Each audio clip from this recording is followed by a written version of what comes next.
Hey everybody, welcome to day 3 of getting the lead out. And I should explain, I seem to be slowing down, only 4 miniatures completed, but when you see the works in progress you'll understand part of the reason why. And the other part is that in parallel with this, I'm working on other minis, not part of this project. And I finished quite a lot of those in the past 24 hours. But you won't see those until my regular Monday update. So, 4 of these ladies have been completed, and you see this idea of reusing the same colors is coming across here. You'll see the same blues and greens, a couple of different blues, well, one blue and one gray tone, and one green tone, being reused several times to for different parts of different models. And pink in one case. I have not reused the pink as much. It's a difficult color to get to justify. I'm using it on the cloak of one of the minis I'm going to show you next. But on that one, I've shaded it with more red as well, so to deepen the tone. Just because pure pink would look strange. Hang on. So here's what I mean. I thought it would be funny to have a female knight with a pink cloak, but it just looked too bright being pure pink, so I added some red shading to it. And this mini is almost done.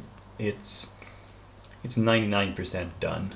I want to add a transfer to the shield to make it look more interesting with the device on it, and that's all. The shield will be done. And these two guys are, this guy's like 90% complete, or 95. This one just needs the cloak. And the decorations on the tunic need to be done, and she'll be ready. So the final 3 of those Fantasy Granger minis are almost done. And here we have the raft, which is started. It's mostly just base coats so far, and not even all of them are covered by that, but it's in the works. And as for the so-called killer bimbos, I've been working mostly on their weapons and their hair, but started the skin tones, finding it hard to get good coverage, but the skin tones are the crucial thing on these minis because they're not wearing much in the way of clothing. So once I've got the skin tones done, that's like 75% of the work almost. Because the very skimpy attire here is not going to take long to paint. This one has slightly more complex clothing. She's wearing some sort of torn leather jacket, and she's got Daisy Dukes on, and, well, yeah, a few more garments. I've done, because the hair was divided into 2 clear sections, I painted them different colors as well. I've done a sort of dark pink for the mohawk and a dark blue for the ponytail. I thought that looked sort of punk. And back here we have the next set of dudes. Now we're moving into the Ral Partha minis. All the ones partially painted right now are from Granger, and these new ones that just have been primed gray are my first Ral Partha sets. So, as for the Evil Lord here on his litter with bears, this is a more complex build than I anticipated. I haven't been able to find any good pictures on the web of it. There's no old Ral Partha catalogs left, and this is not one of the models that are still produced by Iron Wind. So, and one picture I did find did not have this part attached, and it had the dude sitting the wrong way. He was placed like that, which is clearly wrong. He should be sitting in this direction so that his hand is resting on the cat there, and he's kind of pointing with the other hand. But first off, I think I'm going to have to paint this in sub-assemblies. I'm going to have to paint this portion separately because there's a lot of stuff I can't get to if I insert this, and also on the throne I can't paint that completely either if that's set in place. However, I might attach this to this. Now, on my previous video I had trouble getting this in place, and one of my viewers kindly suggested maybe it's supposed to be this way. And well, that's a possibility,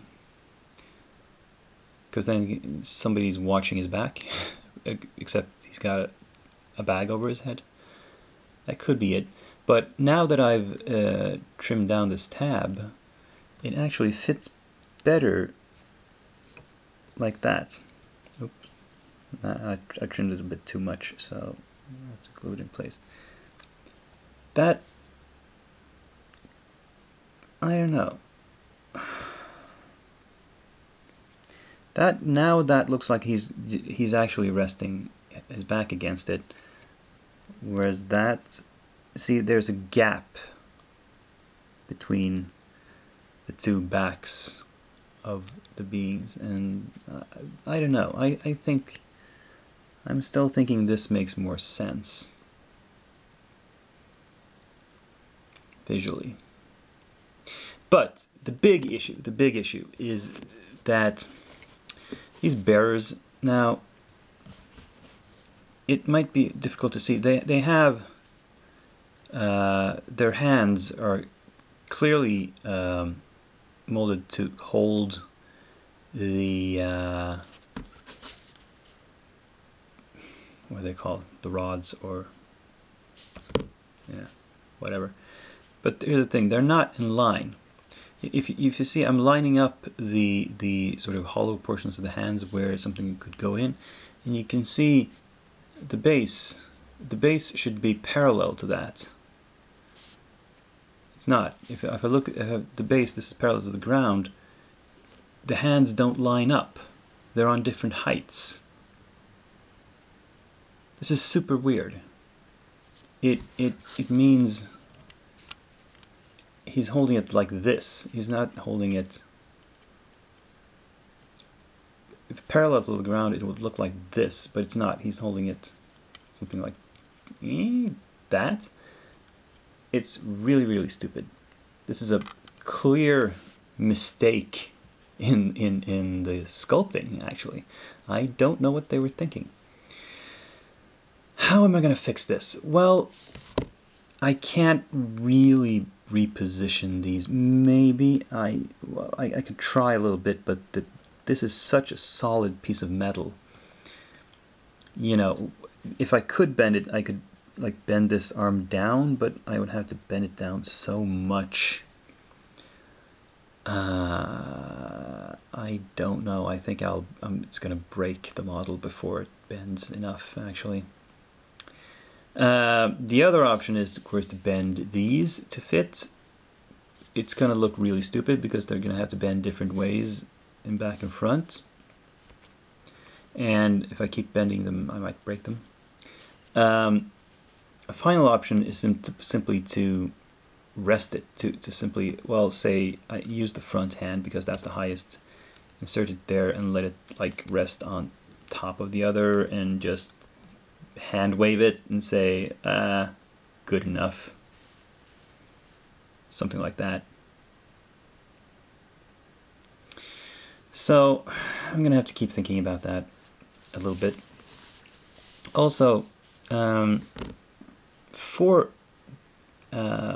assembling this whole thing, I'm going to need a base, and once more I'm going to have to use the biggest darn thing I can find, which is this thing, because even on a 65mm round base, it just wouldn't fit, because it needs to be something like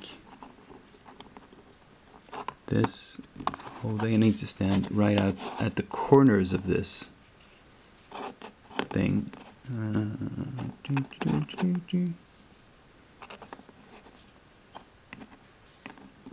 Something like that. And you can see that it's filling up this space, which is huge. Anything smaller, it just would not work. Let's see if we can turn this in. See, something like that. So of course, what I will do is, what I need to do is I need to try to find a position for the trolls. I did look it up. They're trolls, not orcs, apparently.